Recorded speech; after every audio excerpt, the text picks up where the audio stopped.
some sort of a role play. In other words, so we'll try that and see how this works. It should work out okay. For those of you that's fairly new at this, you would be the ideal candidate. Hold on just a second. Where's my? It's gone crazy. Okay.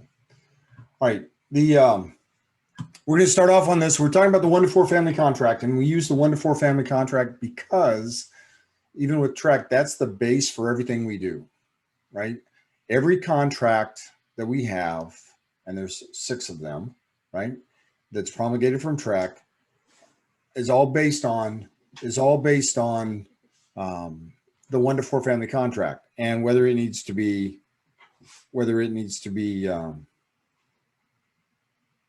adjusted accordingly. So for example, we have the base of 1 to 4 family contract. We have condos. We have the base of 1 to 4 family contract. We have farm to ranch, unimproved and improved, or incomplete and incomplete and complete construction, unimproved property. All those are all based on the 1 to 4 family contract. That's the focus of TREC because that's the majority of the business that we do, right? And that's what we want to work off of. In trying to do this morning, we're going to need some volunteers. So you guys are going to have to participate to make this work. And the idea would be to try to come up with or grasp some of the areas that we need to cover and also the technique or the verbiage, if you will, that we use for that, right? Like for example, if I was a buyer and you're my agent and I say, I love this house, what's our next step?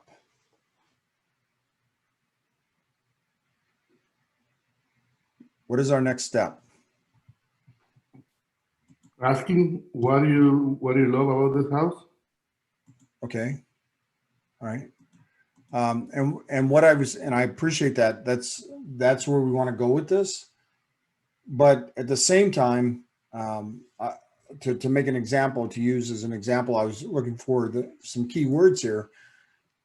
If we're going to write up an offer, right? If the buyer says they love it, we're going to write up an offer. That's where we are at. But we have agents sometimes who say we're going to write up a contract. And the buyer thinks because they said we're going to write up a contract that that's what they actually have is a contract, and it's not, right? They have an offer. And we have that. I hear that from agents probably once a month on average, where the buyer thought they had a contract and they don't. So that's part of what we want to try to do is work through some of that using the correct verbiage for it. Does that make sense? Right? So that we have that part of it. Let me see here.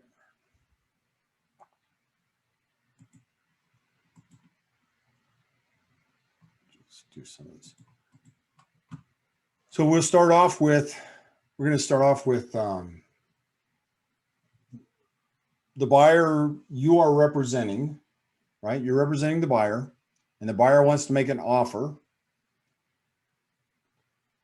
What's some of the things we need to do? What's some of the things we need to talk to them about?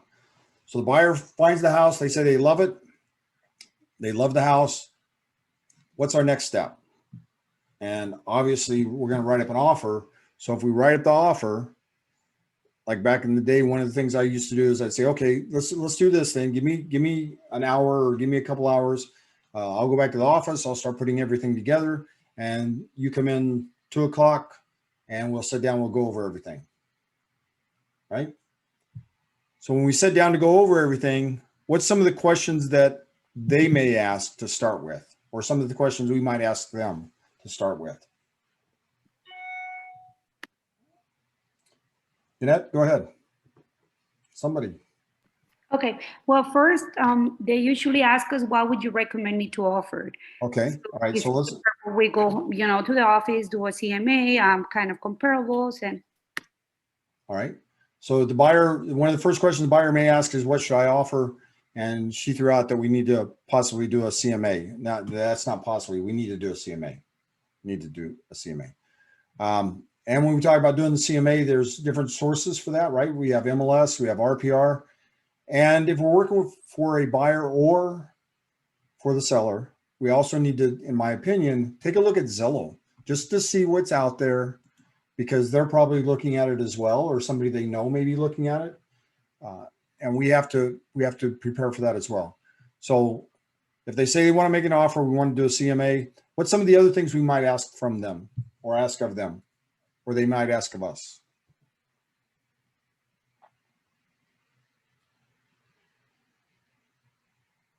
Anyone? How about, Financing, go ahead. the financing, how are they gonna pay for the house? All right. So we want to ask them about financing. And again, that's one of the questions that we've tossed around over the years. We might want to ask, who have you spoken to about that? Right. How about a seller disclosure? Okay. Seller's disclosure. Absolutely.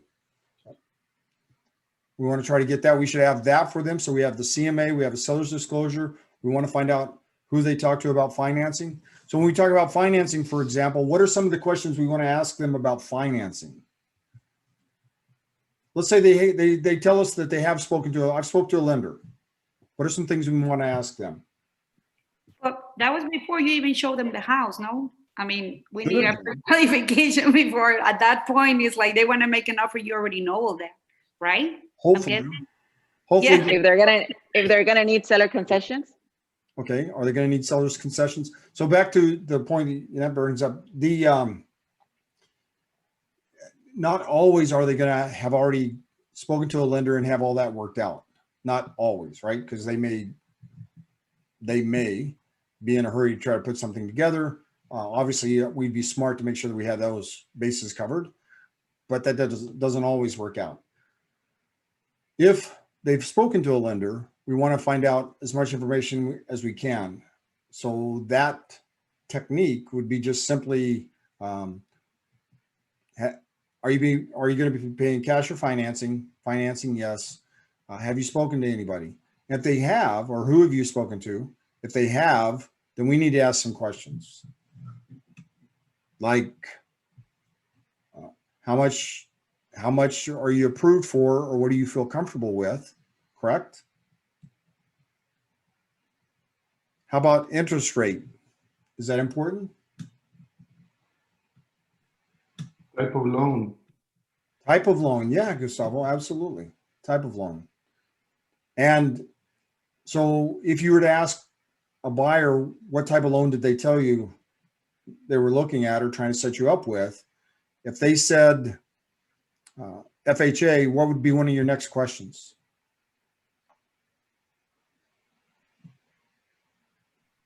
If they're looking to a repo home or a house, there's a fixer wrapper.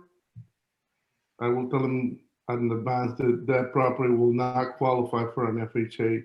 Most likely they will have to change it to conventional in order, and I will ask if they have the 10% down payment that required minimum to purchase that property. Okay. Now, Gustavo says 10% minimum down payment on a conventional. That does vary depending on who the lender is as well. Conventionals can be flexible depending on, again, who the lender is. And that's some of you heard me mention that for years. I thought that to do conventional, you had to put 20% down, which isn't true, right? And in fact, there's a lender in Harlingen at one time that said you could do conventional with 0 down, but your interest rate is going to be extremely high if you did something like that. So we need to talk to them about that, the type of loan that they're going to use. We need to talk to them about the interest rate if possible, because we're going to need that for the third-party financing. We need to talk to them about the amount. Just because they're approved, if I'm a buyer and I tell you I'm approved for 200,000, but I want to stay around 150, what are you going to do with that?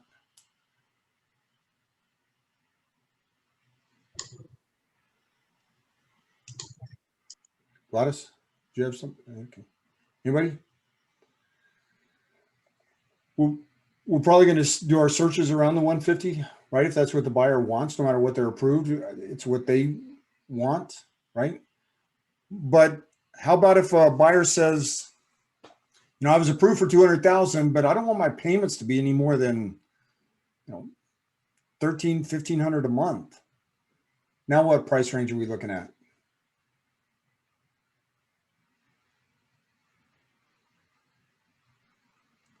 Hello. Well, again, I will tell them to talk to the lender, but based on experience, I believe it will be something around the 150, 160, 140, somewhere around there. Okay. Awesome. Thanks, Gustavo. I guess this is just you and me today, so we'll be okay. I uploaded a little file. I don't know if you find it helpful. It's what does the FHA appraiser is looking for. So that kind of gives you an idea, you know, if that's something that's, if you're going to be using an FHA, you can get to your clients. Awesome. Awesome. So when we talk about, and again, we're trying to work off the basic that you're representing the buyer, you're working for the buyer, you're working for them, and they want to make an offer on a property. We're at the very basic portion of it. You know, we start off with how much should we offer, et cetera. Some of the other little tidbits that fall into that is how long do they have to get their loan approved? How long do they have to get everything taken care of, get their documents in and get all that stuff done? How long do they have? 90 days? Whatever you specify in the contract. Okay, what part of the contract? On the third party? Third-party financing. Yes. Awesome. Third-party financing. Thank you. You guys are fantastic with this. Let me show you something real quick. I'm going to share a screen with you so we can talk about this just real quick. And this is one of the areas that, and again, this whole thing is based on just conversations we've had over the last few weeks. You should be able to see the third-party financing on the screen. Yes? Everybody see that? All right. So this paragraph 2, we all know how the top part works. We fill out the amount they want and interest and all that stuff. And we don't leave any blanks up here on top either. No TBDs, please. Seen one of those last week. The approval for the financing, buyer's approval. These days right here are so absolutely important. That's a conversation we need to have with a buyer. And part of today, so if I'm a buyer, how would you explain that to me? How would you explain that paragraph to me?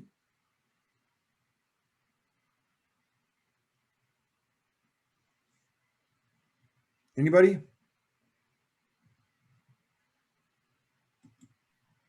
Okay, I will explain him that we have that amount of days to have him fully qualified. After that, if we don't have, if he's not fully qualified, or if he doesn't purchase the property, we don't have any way out on the contract.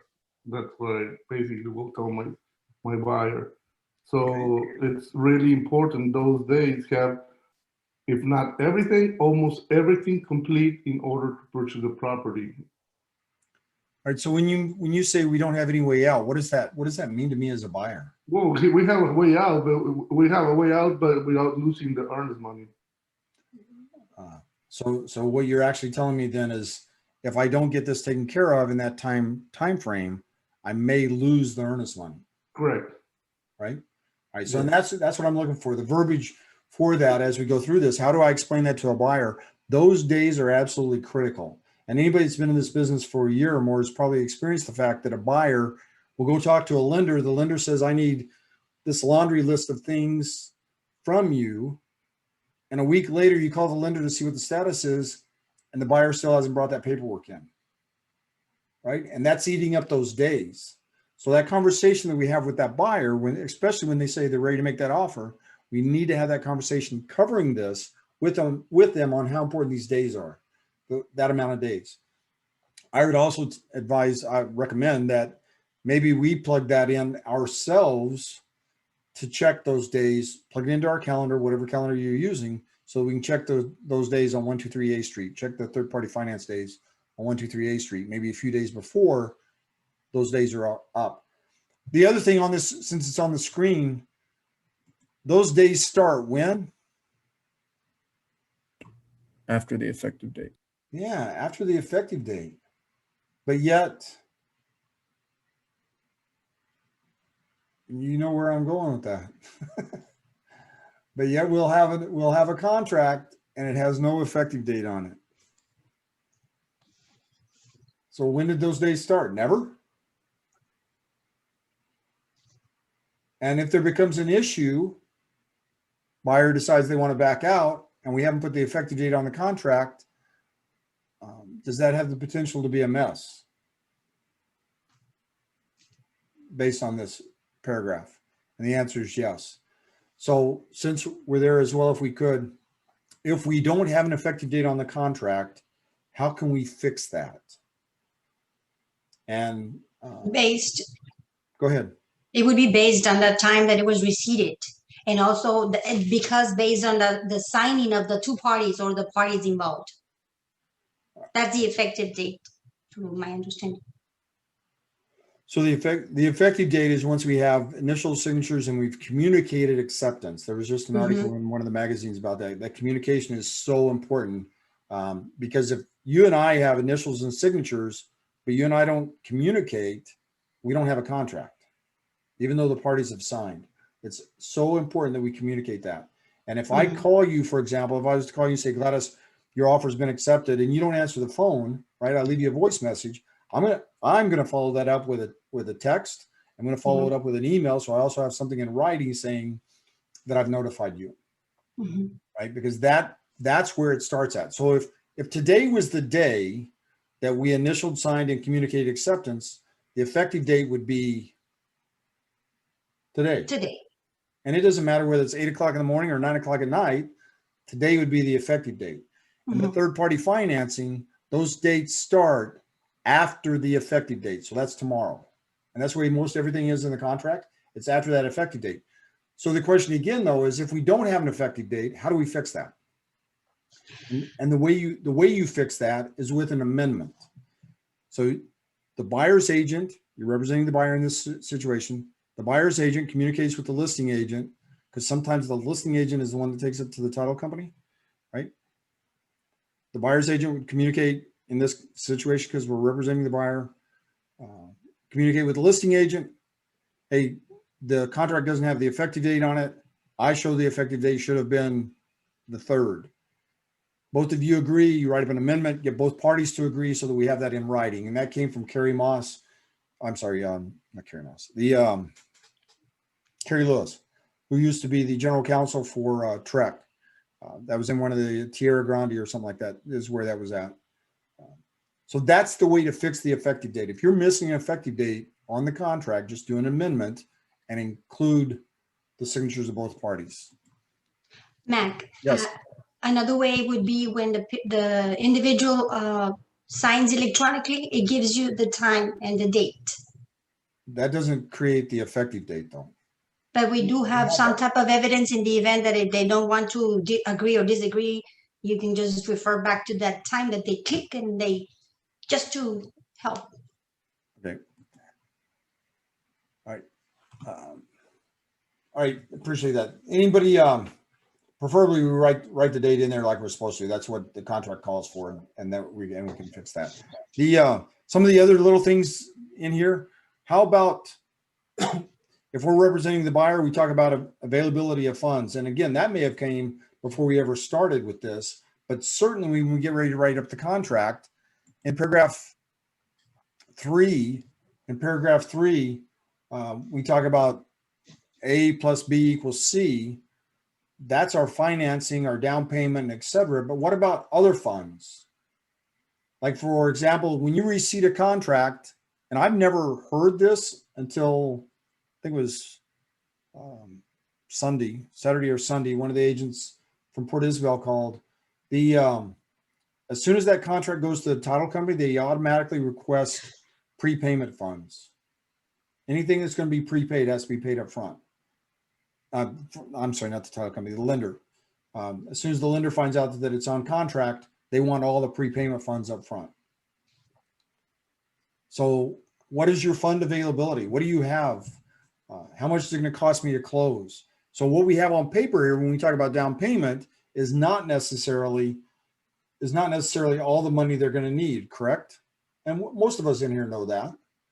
But do we have that conversation? And how do we tell them that this isn't all you're going to need?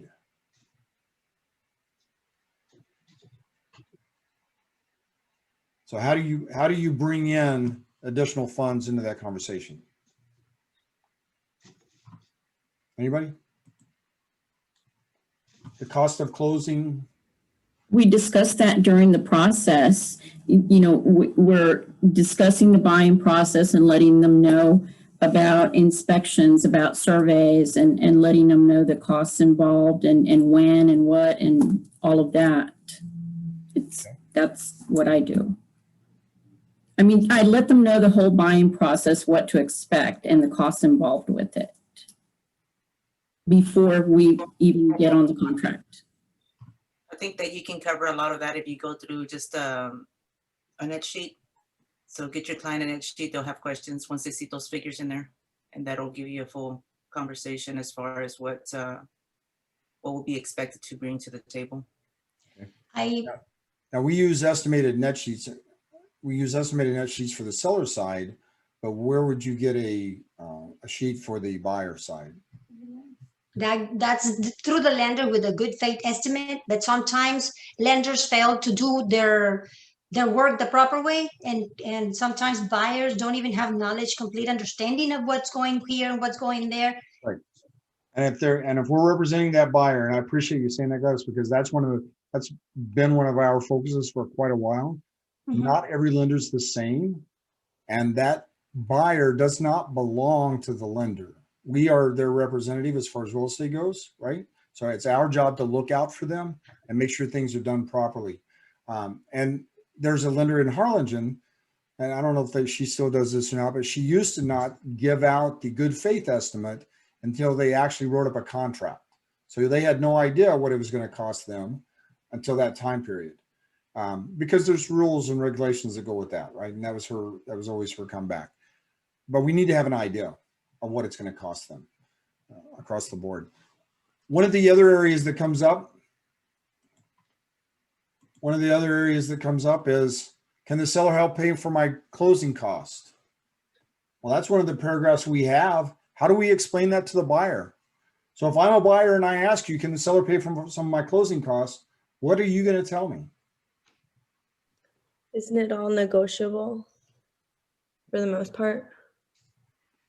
All right, it's negotiable. Let's say we're doing an FHA $100,000 loan. How much is my closing cost going to be? Or what can the seller contribute? Mark, good morning. I guess what I would tell them is, like, sellers might be able to help you. They're not obligated to help you with closing costs.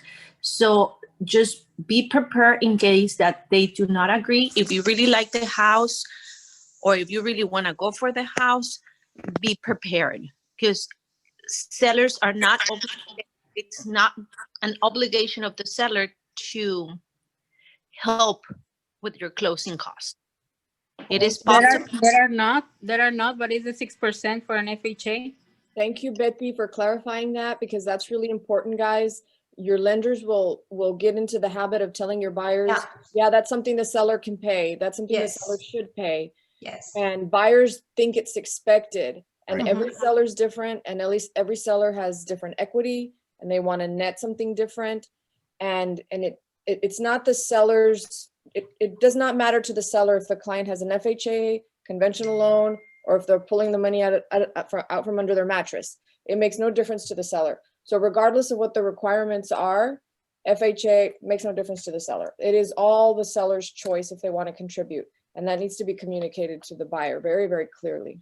Mm-hmm. Absolutely. And one of the there was an agent yesterday that was explaining the fact that when they come to this part, they'll talk to them about, they'll show them that the seller has their closing cost, which is going to run, which includes commission and everything's going to run roughly around 10%.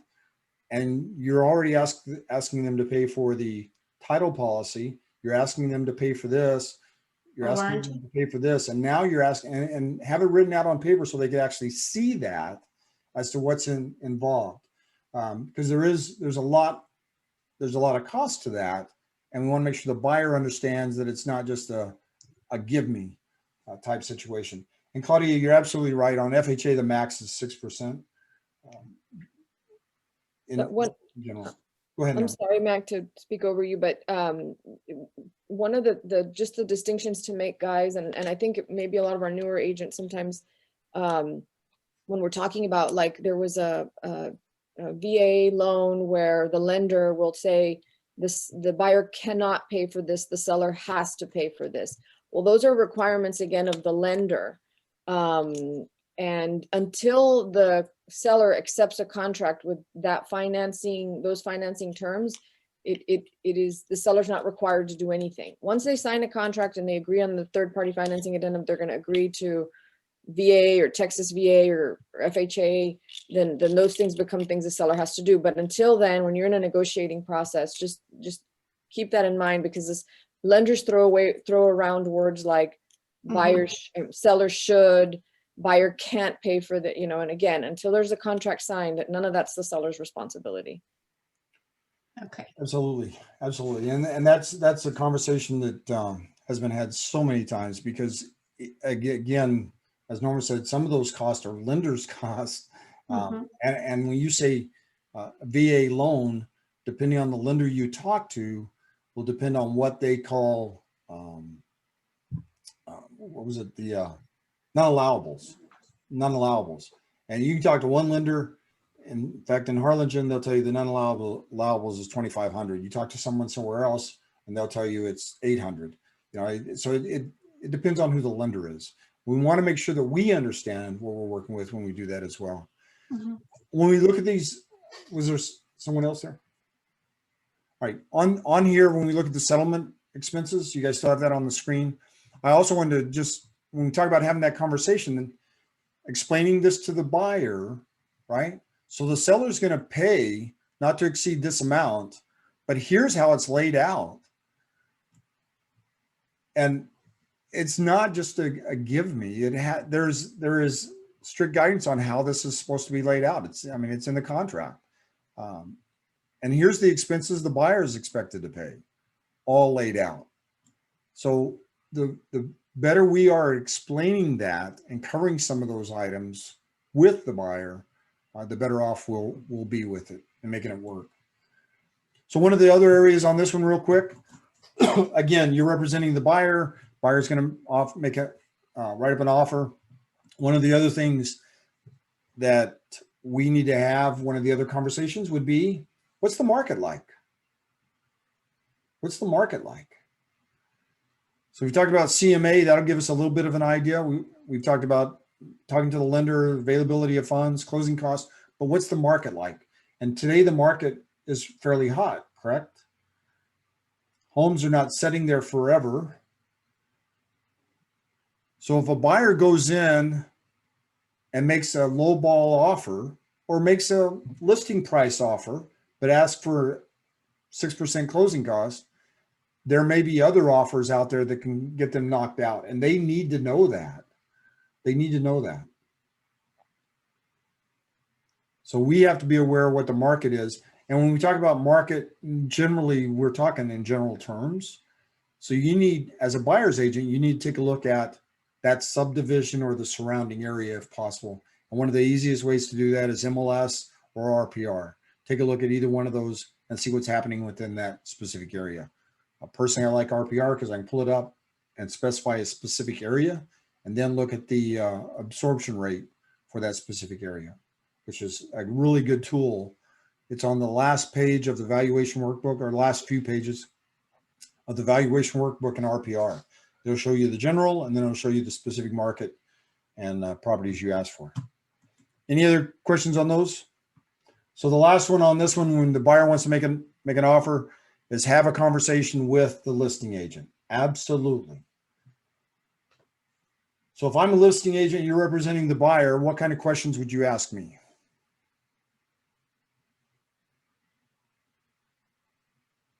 If there are more offers, Have you Okay. All right. had an offer on the property? All right. Are there any offers? Have you had any offers on it? What's some other questions we might ask? Do you have a seller's disclosure? Yes, I do. And it's in MLS, just like everybody else does, right? Yes. Yes. All right. So the reason I ask if there's any others, we've talked about this. There's three. If I represent the buyer, there's three questions I want to ask the buyer all the time. We've talked about those. How long have you been looking? How soon do you plan on buying? And are you paying cash or financing? Right. If I go across on the listing side of it, with the seller side, there's three questions for them as well. But on that listing agent, we need to. Are there any offers, or have you had any offers? And it, depending on what they say, we need to know what's going on with those. So for example, if they say, yes, we had some offers, but they didn't work out. Why? What happened? And if you ask in conversation, a lot of times people will tell you things they don't supposed to, right? They'll tell you things they're not supposed to tell you. But it's just in conversation. So you want to ask those questions. What type of offers were they? Were they financed? Were they cash? Just and show a little bit of concern about what's going on with the seller, right? So for example, have you had any offers? No, really. It's a nice home. So why wouldn't you have any offers? And let them give you some feedback. And I can tell you from practice, it's absolutely amazing some of the things agents will tell you if you ask the right questions. Of course, if you're on the listing side, you want to turn that around and reverse it and ask some of those questions as well. But you have to have that other conversation. If there are other offers, you're representing the buyer, you call me and say, Mac, is there any other offers on this property right now? Or are you working with anything else? And I say yes. What might be a key question for you for strategy?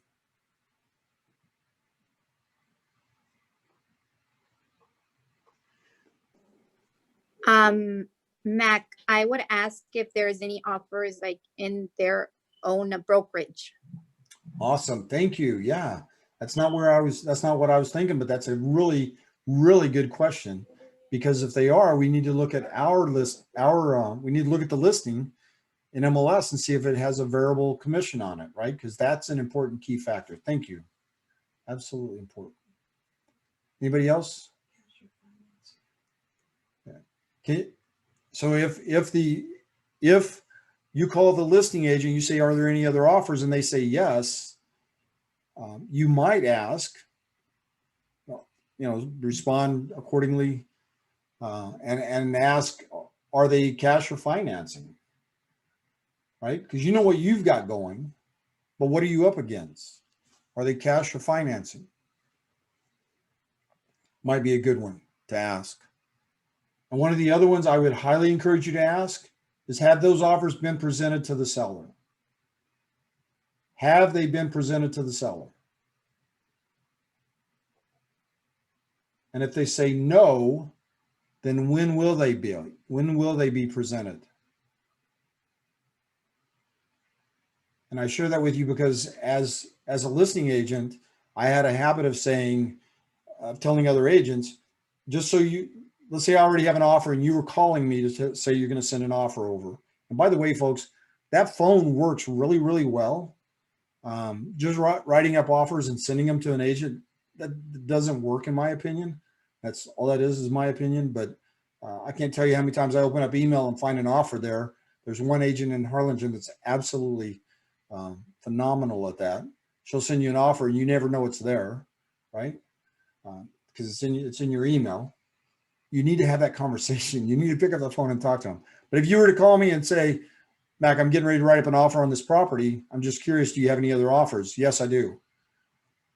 I would voluntarily tell you, and I'm presenting it tonight at 6 o'clock. So tell your buyer to make sure it's the highest and best. And then I'd call the other agent and tell them as well.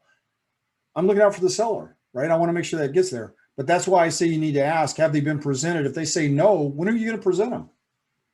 Because I want to make sure I'm in that time zone, right? That time frame. I don't want to come in after you've already presented them. Ethan, do you have something? Yeah. So I had a conversation with another agent, and in a way, I never really want to disclose what the buyer's offering, because it's up in the air. up until we're actually putting the offer in, right? And so I had a conversation with an agent, and she was trying to kind of, I guess, kind of act as the principal and saying, just tell me the offer. If it's good or bad, I'll tell you right now. And you know, the reason I don't want to do that is because they don't, you know, if I never submit the offer, then they're not going to have to show it to the seller, and then it's the agent's decision. So I always want to, like, I want to submit the offer, but how do I get more info when they're kind of just like closing the wall off like that? Don't let them push you over. Tell them that you have an offer, you want it to be presented, or you'll deliver it. And according to MLS rules, you have the right to present your buyer's offer to the seller.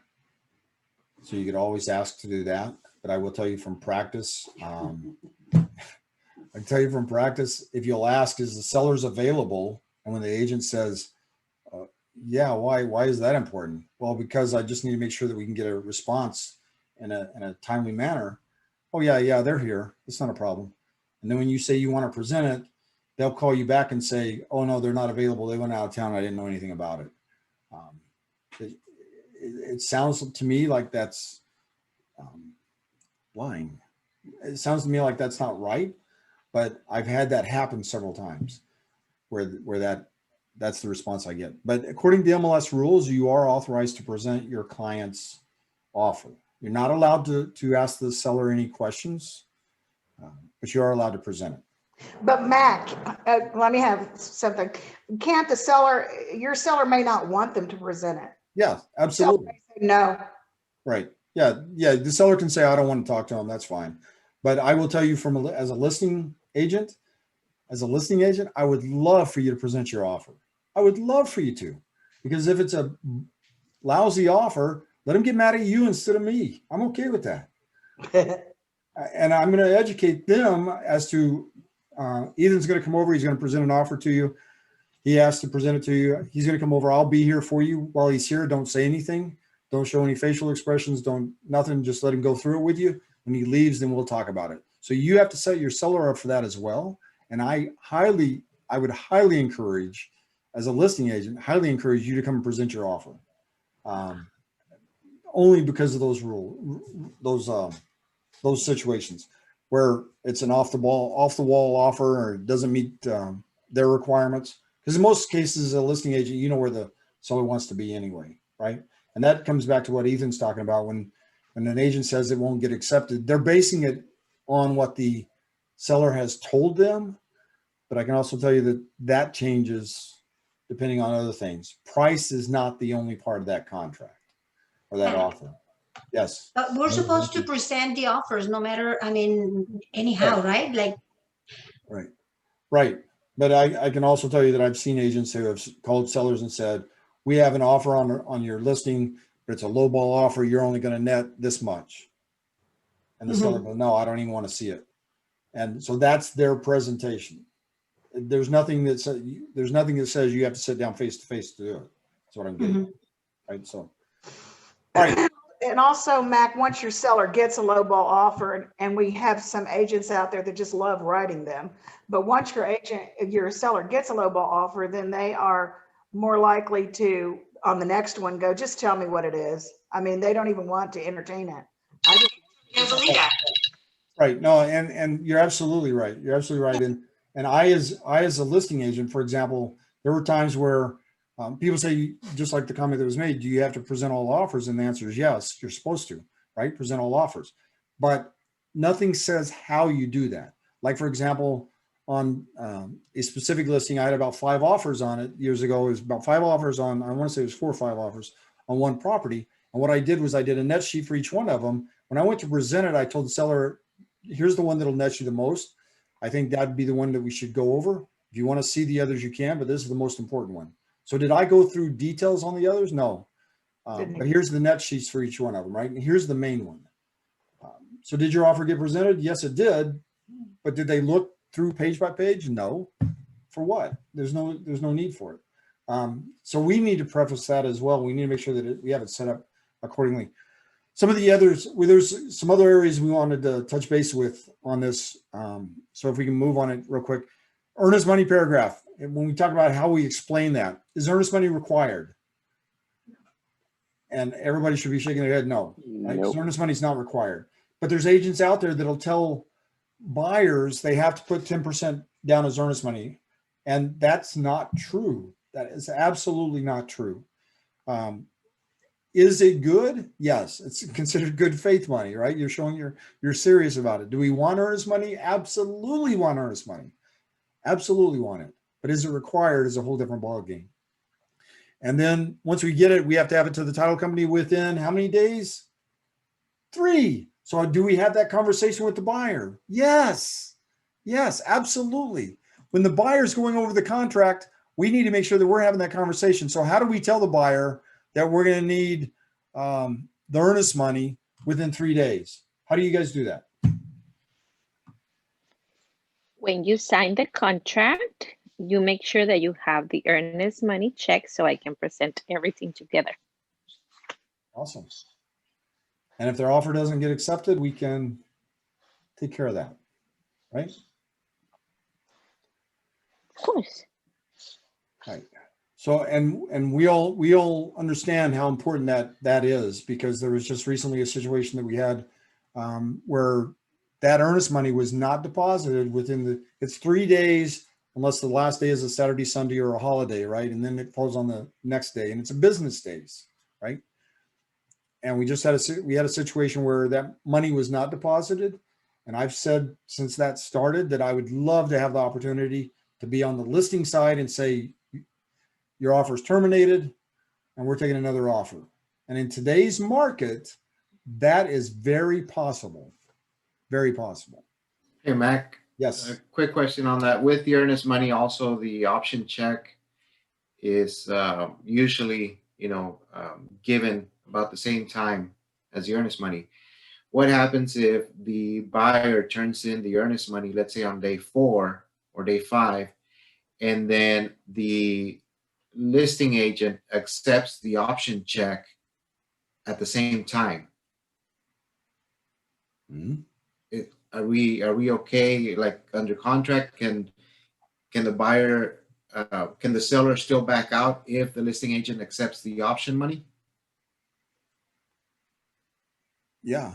Maybe I'm not understanding you. So if the earnest money is not delivered within 3 days, right? 3 business days, you have a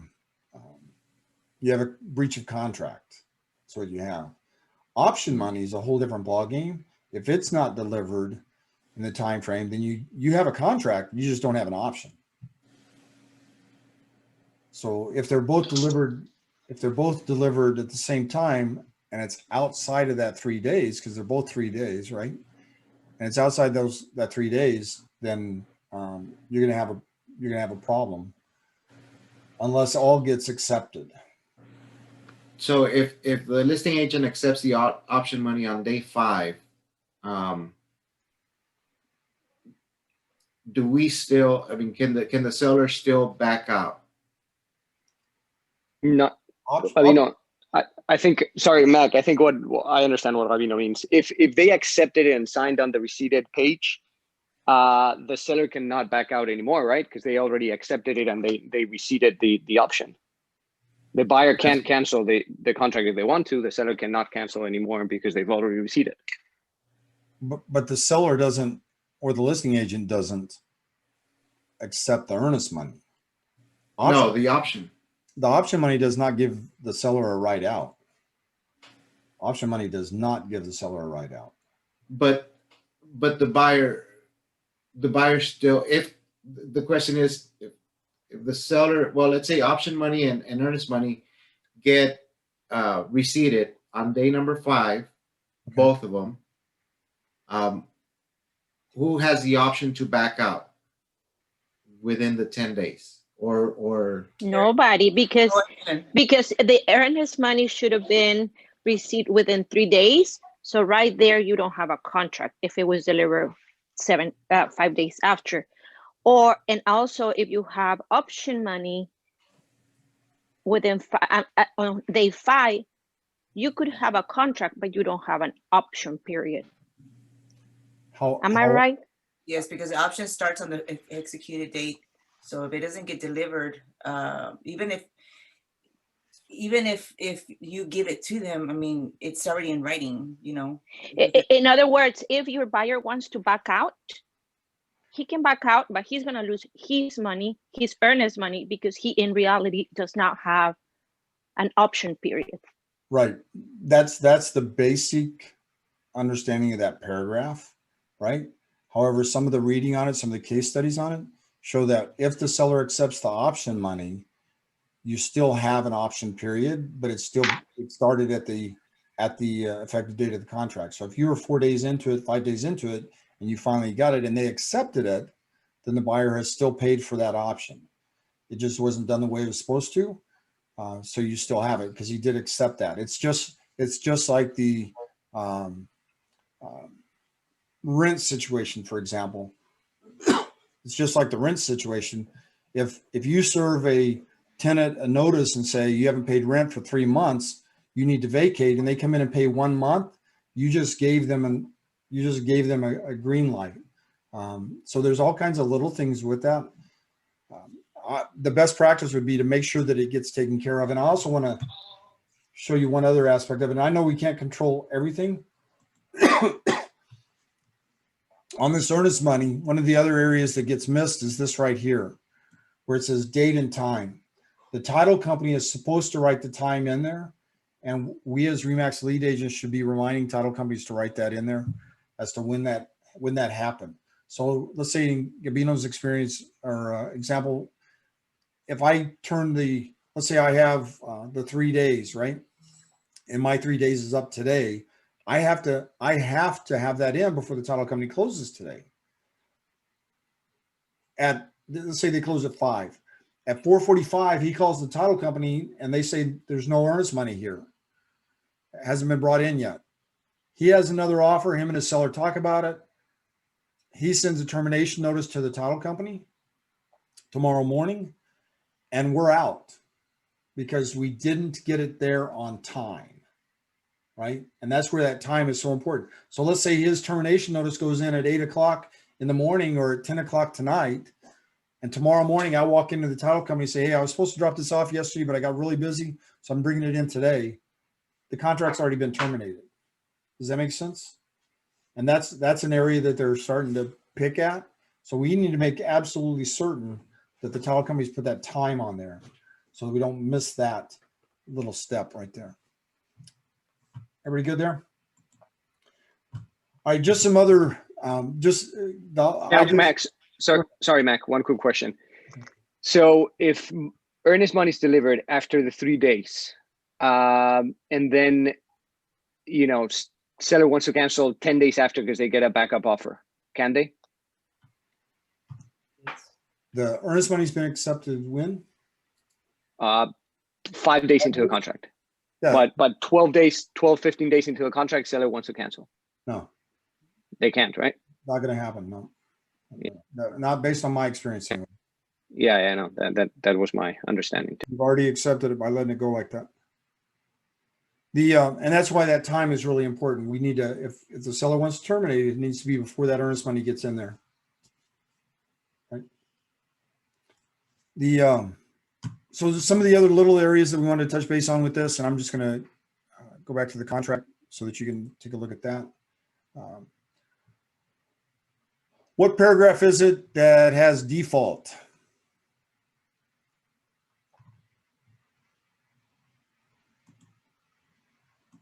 Anybody? I believe it's at 15. Yes. Yeah. 15 is default. If the buyer fails to comply with the contract, buyer will be in default, right? So again, how do we convey that, or do we even convey that to the buyer when they get ready to write up an offer? You know, if you miss any of these dates, or we miss any of these things that are in here, you're in default. So we need to make sure that we stay aware of what's going on. And how you do that's entirely up to you, but you need to make sure the buyer understands that's the way that works. And I would also, if I was on the listing side, I want to make sure the seller understands that as well. One of the other areas One of the other areas I want to touch base on was in paragraph 6. Forgive me for scrolling through this real quick, but I want to hit this. Paragraph 6D. We all understand what this is. 6D is objections, right? We've got that. But one of the areas where we fixed this blank, right? We fixed this blank right here for activity in most cases. We know that nothing goes in there. Nothing goes in there unless it's a special situation. Buyer wants to put in a pool. Buyer is going to use it as a rental property, and the subdivision may object to it. Buyer is going to park the RV in the front lawn or front drive or whatever that activity is. They want to use it as a business. That activity is anything other than its specific use, right? So because it says which prohibit the following use, and most of us got that. Most of us within the company understand that. We've got that. One of the areas that we're missing all of a sudden is the days down here. The days. And that's the days that the buyer has after they get the commitment, exception documents, and the survey to object. So if I don't get the survey until the day before closing, if I have 6 days here, I have 6 days to object if I wanted to, right? So we need days in here. There has to be some days in there. Any questions on that one? So how do you explain that to the buyer? And it's just when we get these documents, we don't know what is on them. We don't know if there's going to be any issues, but we want to make sure that there's some days on here for us to actually take a look at it. The buyer will get that because we put their information in paragraph 23, and we'll get it. So we'll take a look at it as well, but the buyer needs to look at it. They're the ones that need to object. And this tells you exactly how that's supposed to work. Exactly how that's supposed to work. So the buyer has the right to object. The seller can try to fix it. If the seller can't fix it without any cost, then the buyer can get out. They get their earnest money back, etc., or they can waive it. It's entirely up to them. But that was one of the other ones. And being able to convey that to the buyer is really important. Any questions on any of those? All right, this next section should go fairly quickly. Let me do one more. Let me do one more on the buyer side of this, please. I think I mentioned the wrong paragraph just then too. Yeah, paragraph 21 is where the information goes, not paragraph 23. Paragraph 23 is the option money. When a buyer pays that option fee, like Gabino was talking about, what are they paying for? The option to terminate. The right to terminate. Yeah. Buying days. The unrestricted. For the unrestricted right. Unrestricted right, yes. So they can terminate for any reason within those days. So when Claudia Fidel Martinez. When I'm having that conversation with the buyer, I want to make sure they understand what that means. So that $100 or whatever it is you're paying, and by the way, there's no set fee there. It's negotiable, right? 100% negotiable. What you're paying for is the unrestricted right to terminate. That gives you the right to terminate within so many days for any reason whatsoever. And I emphasize that because, again, we have agents, listing agents out there that say, what was wrong with the inspection, or what was wrong with this, or what was wrong with that? And a lot of times they're just asking so that they can tell their client something. But recently we actually had a listing agent say, you can't terminate because you haven't even done the inspections yet. You can terminate for any reason. It's the unrestricted right to terminate. And then make sure these boxes are marked down here on the bottom, will or will not be credited toward. And that's going to change in the new contract where it's automatic.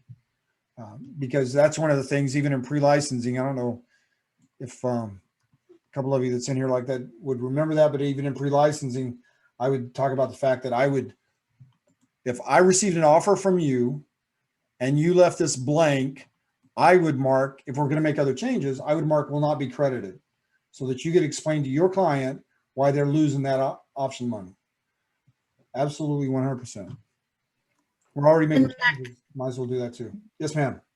This starts the day the contract is signed, is executed, or the next day? 3 days after the effective date. Okay. Effective date. And I appreciate you. I appreciate you bringing up that word. I understand the terminology we use. I get that. But so that you guys understand as well, when you say a contract is executed on the legal side of this thing, executed means everything has been performed on the contract. And so what we call executed is the effective date. So we have an effective contract. We put an effective date on there. And the reason we use that terminology is because this says executed on, right? That means that it was signed on. It doesn't make it an executed contract. Does that make sense? And there was a Facebook group last week that they had, they were going back and forth on it just because of this paragraph. But an executed contract means everything has been done. It's closed. It's out of here, right? But you have a contract. You don't have a contract if you don't have everything else here to include the date. All right. Any other questions on those?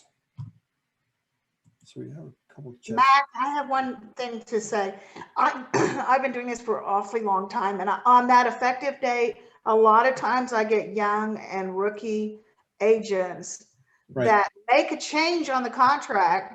They're still going to need one initial. It's not real significant, but they've changed something. And then they get everything signed and initial besides that. And then they send it to you and they execute it. They fill in the execution date and you're going, wait a minute. This is a voidable contract because you made a change. My seller has to agree to that change, even though it's minor. So you don't execute anything till everything is initialed, everything. And a lot of agents do it. That's happened many times. So, you're not doing anybody any favors by executing it before everything has been initialed. Yeah. And just, I'm sorry, Mac, just to add to that, guys, when you already have a contract that already has an effective date on it, you don't make any changes to it and initial that. That's what an amendment is for. But even if they've executed it early, Norma, and it's not truly executed, it's not done. There's still something that needs to be initialed. Right. Because the title company told me I need to come in and I need to go change the effective date because they can't, because sometimes the agent, I just had it happen a week ago. They turned in the contract, but they had made changes on it that needed to be initialed by my seller that was not initialed. Right. You're absolutely right. And we do see those. So we want to make sure we clean that up because that is something that's real and happens. When I go through the contracts, a lot of times I will actually look for the initials and match the names with the initials and et cetera, because sometimes it looks like there's some missing. So I try to make sure that we have that covered as well. Right. Yeah. Hey, Mac. Yes. What if we need to add information? For example, we get an offer. I have a listing. We get an offer, and everything is signed. And my seller would like to accept the offer as is. It's a great offer. We don't need to change anything. But the agent that submitted the offer failed to add my information on the page where it shows all of the broker's information. Right. Can we add our information there and still execute it without having to get initials? Yes, because that's not a that page is a broker's information only. Yes.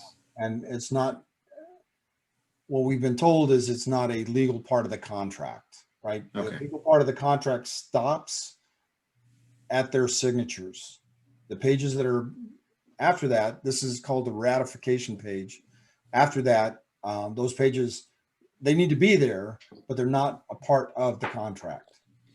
So yes, you can make those changes without having the initials. The page you're talking about is the one that's on the screen right now. Yes. And by the way, once again, and for some of you, please don't laugh when I tell you this, when I throw this out there. But on this page right here, real quick, if I represent the seller and Duncan represents the buyer, we have the same broker. So that would be seller and buyer as intermediary. And we would both be on this page, this right-hand side, right?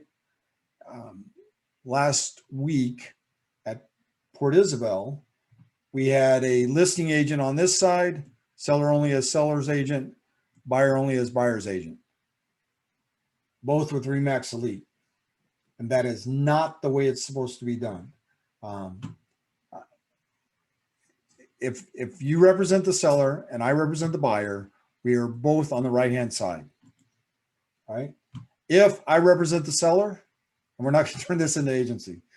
If I represent the seller and I'm working with the buyer, not for the buyer, but with them, then I would still fill out the right-hand side, but it'd be the seller only as the seller's agent, right? So we shouldn't have any problems with that. If you ever have a question about it, don't hesitate. You don't have to write. Right. Yeah, absolutely. There was a note on here about the commission, and this is paid to the other broker. If we are in an intermediary situation, we don't need the commission here because the commission is going to the one agent or one company, not the other broker. All right. So that was on the buyer side. Real quick, I want to touch base on some other items that are pretty important. On the seller side, anytime we do a listing, anytime we have a listing and we get an offer in, we need to do the net proceeds sheet. Net proceeds sheet. When you have an offer in, if you have a listing and you have an offer in, how do you present that to the seller? How do you let them know that you have a listing? I mean, that you have an offer. What do you guys tell your sellers? You have a listing, I just sent you an offer. What do you tell the seller? I just got an offer. I'm gonna review it and I'm gonna forward it to you so we can go through it together. Okay. All right. And we're gonna cover their options, right? We'll let them know what we think is the best strategy and what options they may have based on that offer. Right. And to do that, we're gonna do a net proceeds sheet. We should all be doing net proceeds sheets on all of our offers. We're going to take a look at the financing. We may have to call the listing agent, the buyer's agent or the lender to find out information about that financing. And in fact, as a practice, I want to call the finance company, the lender, and find out what the status is with the buyer. A lot of times back in the day, they would say, oh, we can't talk to you about that or whatever. But I just need to know, have they even talked to you? They're saying that you're the lender. Have they even spoken to you about it? If they haven't, then we have a problem. Does that make sense? Right? Are you saying that's something that the agent representing the seller would do? Yes. Okay. If I represent the seller, Sarah, and you send me an offer, I'm going to call your buyer's lender. Okay. I'm going to I'll call you first and talk to you about the buyer's offer, right? Right. And by the way, those same questions we were talking about with the same type of question we're talking about asking the listing agent. If I'm the listing agent and you didn't ask me those questions, I'm going to call you and ask you those. What was it the buyer liked about the home? How many properties did you show them? Have they made any other offers on any other properties? If so, why didn't it work out? I'm going to ask you that of your buyer. Norma, do you have a question? Norma Turkington? Yeah, I have an agent from Fort Worth who was a little bit upset that I was talking to his buyer's lender. And this is for a non-warrantable condo that has a lot of issues.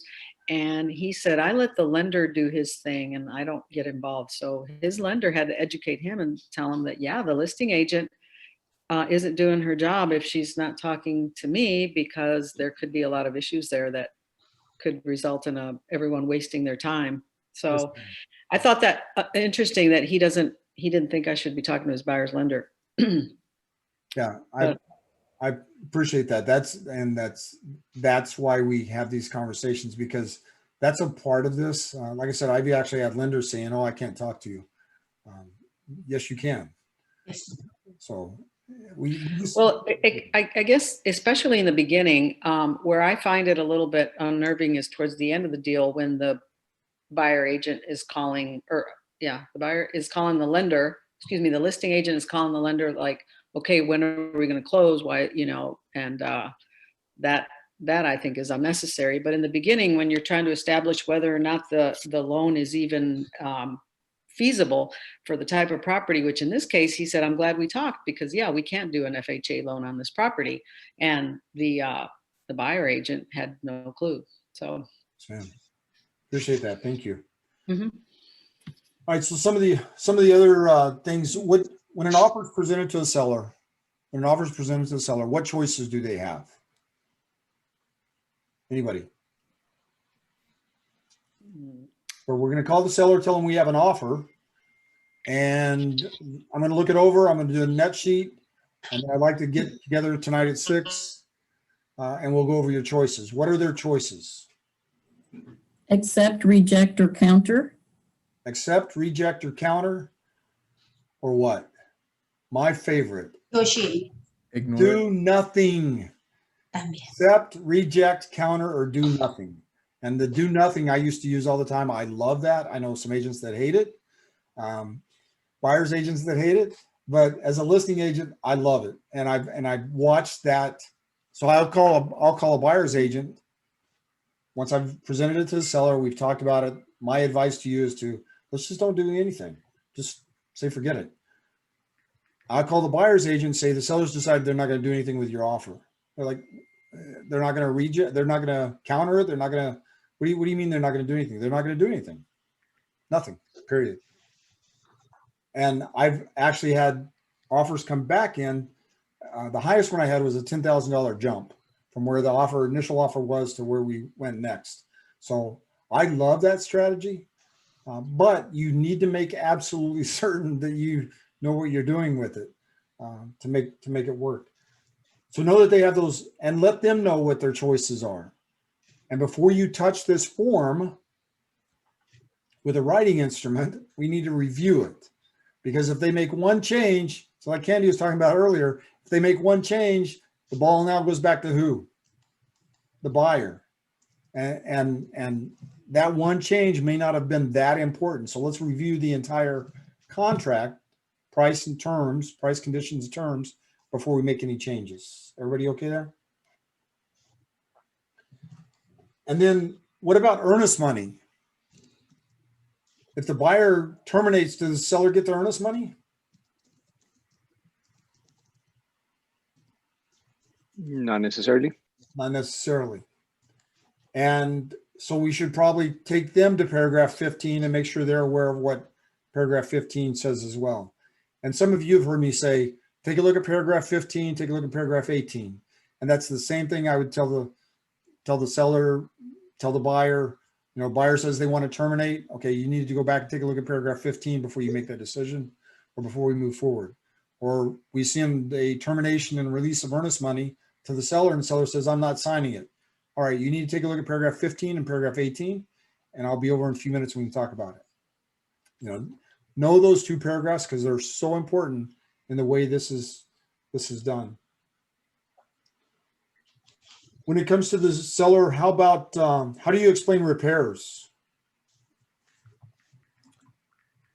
In the contract where it actually says that the buyer is accepting the property as is, and let me just share this with you so that we can talk about this just real quick.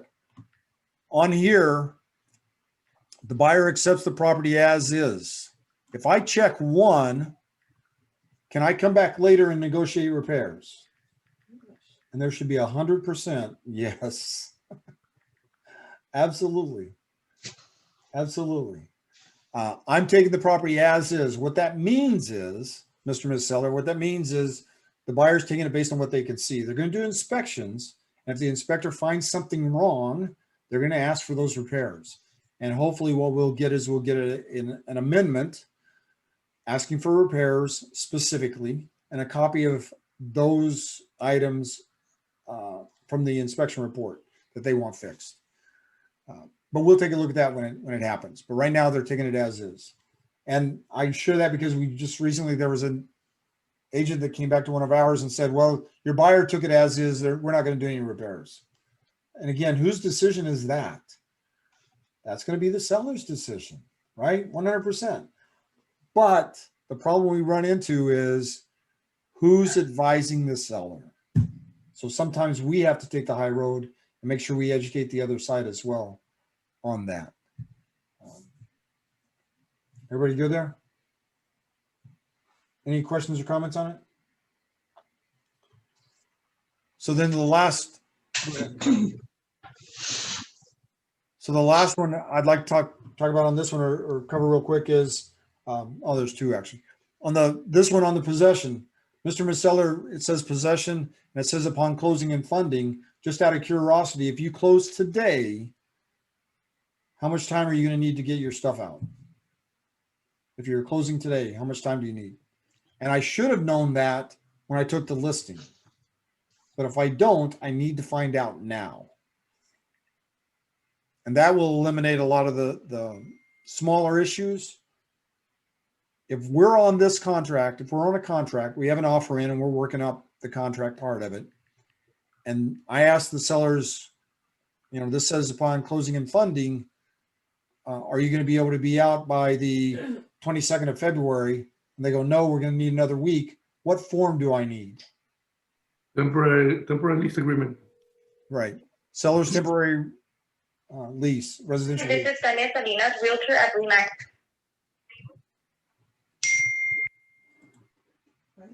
Seller's temporary residential lease.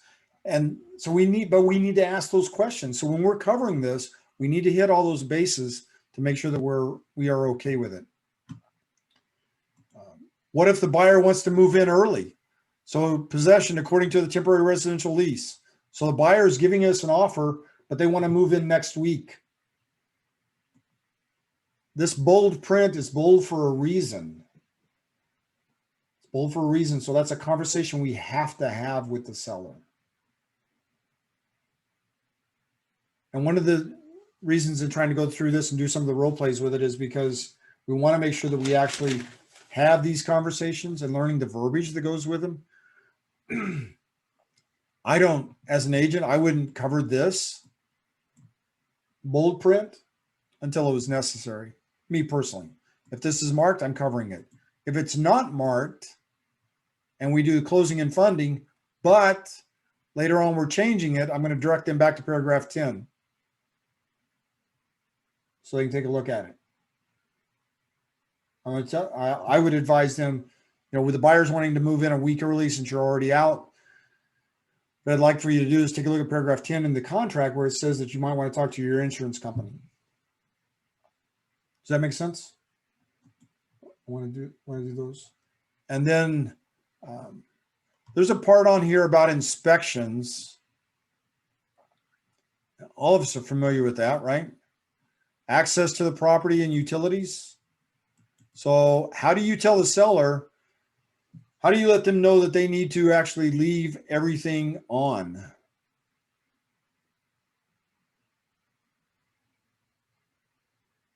How do you have that conversation? It's in the listing agreement, isn't it? Well, the listing agreement covers a part of that, but it is specifically, the reason why I ask about it is it's right here, it specifically says that. But just recently, we actually had a situation where the seller had shut off all the utilities prior to the buyer's walkthrough, right? Well, on the surface, that doesn't sound like a big deal. But the problem was there was some AC work done that was never checked. And the buyer's agent had planned on checking it at the walkthrough to make sure everything worked. Right? So, hey, Mac. Yes, sir. How do we work that out when we are showing a property that doesn't have the utilities hooked up and it's like a foreclosure? Right. Each one of those is going to have a little different situation. Some of those that are HUD homes, they will not turn utilities on, but they'll give the buyer the opportunity to turn them on at their own expense with approval, so they can do those inspections. However, if you're doing a HUD repo, it has a property condition form on the site. You can take a look at that and see what kind of, because they had somebody go out and run electric and water, and it'll tell you on there whether it's functional or not. It's not the greatest way in the world, but I've actually used that to help buyers make a decision whether they want to do inspections or anything else, rather than paying to have all that turned on or not. That property condition report on a HUD home would be just like the seller's disclosure notice for a regular home. On other repos, a lot of times it's not the company that won't do it, it's the agent that won't do it. There's a couple agents out of Brownsville that absolutely refuse to turn utilities on, and I get that it's a pain. If it wasn't for the helping each other out when we were doing the repos, we'd have been in a jam, because a lot of the water companies, you had to go in person and you had to do all this stuff and meet at the property. So you're sitting out at the property all day waiting for them to show up, and all these, it was really crazy. So a lot of agents would choose not to turn it on, but it's their choice, not the bank's choice. And in reality, they're not supposed to make that choice either. But just make sure the buyer's aware of it before they get into it. All right, so we've worked on the buyer side a little bit of the conversations. The buyer's made an offer. The seller, we've gone through the offer with the seller. One of the sellers made some changes, and now we're going to send it back over to the buyer's agent. Seller's made some changes. We're sending it back over to the buyer's agent. When the seller sends that counter over, what are the buyer's choices now?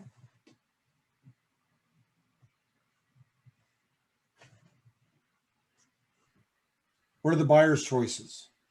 To accept the changes or not go through with it. Okay. All right, so we have accept, reject, right? Counter or do nothing. Or counter. And in this case, we're talking about the buyer, right? So the seller has made a counter offer to the buyer. And this is the part I want you to really make sure, especially those of you that's new, that you get this. They can accept, reject, counter, right? If they're going to reject, or as Ethan said, do nothing, on the buyer side, what they have to do is withdraw that offer. Withdraw that offer. So you've presented an offer to the seller, and the seller's countering. The seller's countering. If the buyer says, you know, I'm just going to reject it, I'm not going to do anything with it, then the buyer needs to withdraw that, because if their agent tells you the buyer's not going to do anything with it, they found another property, it doesn't matter whatever the reason is, buyer's not going to do anything else. And you convey that to the seller, and the seller says, well, then I'm just going to accept their offer. If the buyer doesn't withdraw that, now you have a contract. Does that make sense? Yeah. So we want to make sure that we follow through with that. If you have the buyer and you're receiving a counter, make sure your buyer's aware of what they can do. And if they choose not to do anything, then we need to withdraw that offer. And once again, that might be a place, if I receive a counter, if I'm representing the buyer and I receive a counter from the seller, that might be a place where I say, remember when we first started this, I did a CMA and look, they're countering at the price I told you. No, knucklehead, boom. But that might be your opportunity to refer back to the CMA and again, remind them that the seller's paying their closing costs plus your title policy, plus this, plus this, plus this, and you're asking for this. Just remind them again of where it's at. And the last part of that is if they decide to accept it, even though you've covered it before, remember to formulate an action plan for them. So if you accept this offer, earnest money, option fee, inspections tomorrow. Let's formulate that option plan back out there. Make sure the dates for closing, make sure the date for closing works with what you have. Because sometimes, and correct me if I'm wrong, please, but sometimes when we write up an offer and we send it across, we get the counter back. It may be a week later before we get that, right? 4 or 5 days, a week later before we get that counter back. And if we had a closing date in 4 weeks, we now only have 3 weeks. Does that make sense? All right. Appreciate you guys' time this morning. Anybody have anything else to throw in there? No, I just had a quick, when we were talking about that, the effective date on the third party financing, I've had a couple of deals where they've gone through extension of the closing date because of the financing with everything that's going on. And on one of these, I had the seller, and the buyer's agent sent me an extension without extending the approval of financing. So we accepted that extension, but my seller got tired of waiting and basically, said, I'm not going to be under contract anymore. So he got to keep the earnest money, and we just listed it back up. So we got to make sure and we extend the financing date if we're asking for an extension on the closing date. Absolutely. If that's the reason why we're asking for the extension. Anytime a lender says, I just need another week, we want to extend the contract and the third party financing. Even if they say they only need 3 more days and you're going to extend the closing because of that, you extend the third party financing if it hasn't already, the time hasn't already elapsed. You want to make sure you cover the buyer. Hey, Mac, also but is that just because it has the, because the seller has that option because he has a backup offer? I thought that if it was moving forward and the intent was to close, that the seller couldn't just, back out. Can they? Yes, they can. Yeah, they're. If I was the listing agent and they don't have then we don't have any other plans, I may try to work with you, right? Mm-hmm. But if it gets to the point, like Avino said, where the seller says that, forget it, I'm done. I'm tired of messing with them. I think there was an agent I talked to last week where they had 3 extensions already, and at that point the seller is irritated with the whole situation and they want to just get out of it. They can. There's no obligation, and that's I haven't said this in a while, but I used to say it quite a bit. Where one of the things that amazed me were agents would say, well, I'll just do an amendment. And an amendment takes the signature of 2 parties. And if you as a buyer's agent say, I'll just do an amendment, and the seller refuses to sign, you're up a creek. You have the contract just as it is. You have no other option with it, right? If the seller, Also, Mac, sorry. Really quick. Also, if I'm the listing agent, I can suggest my seller to accept the extension to close, but not the financing. but if they tell you it's because of financing, then that's not a good move. Yeah.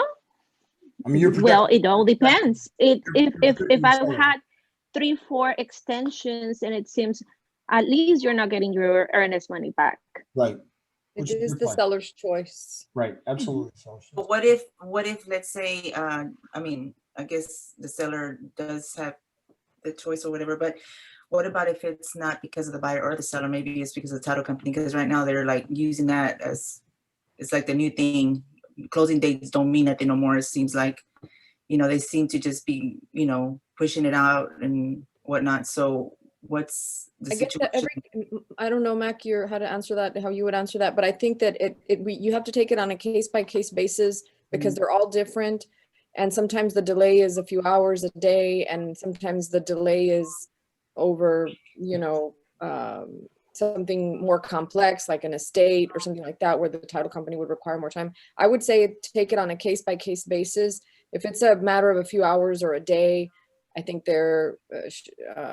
we should explain to our clients that it's really not the other party's fault. But I think just on a case-by-case basis on something like that. But ultimately, as the buyer's agent, we really have to watch the contract. We have to be on top of the lender and the title company to make sure that they don't care. And it's not their responsibility. And ultimately, they have no duty to our clients, really. It's really up to us to watch those timelines very carefully and to be reminding everybody, hey, it's almost time to close. Hey, how are we doing? Hey, give my priority. It's really falls back on us. Absolutely. Thanks, Can I man. add something? I just had one. This just happened to one I was on, and it was they were buying 15 acres of land. He was building a house. It was going to be one of those one-time closings, and we had started it originally in August, and then they pulled out on it because they realized they could not meet their deadline. So then he rewrote the contract in September, and he extended it 3 times. But my seller said by the second extension, because it was 45 days, the second extension they wanted to close December 18th.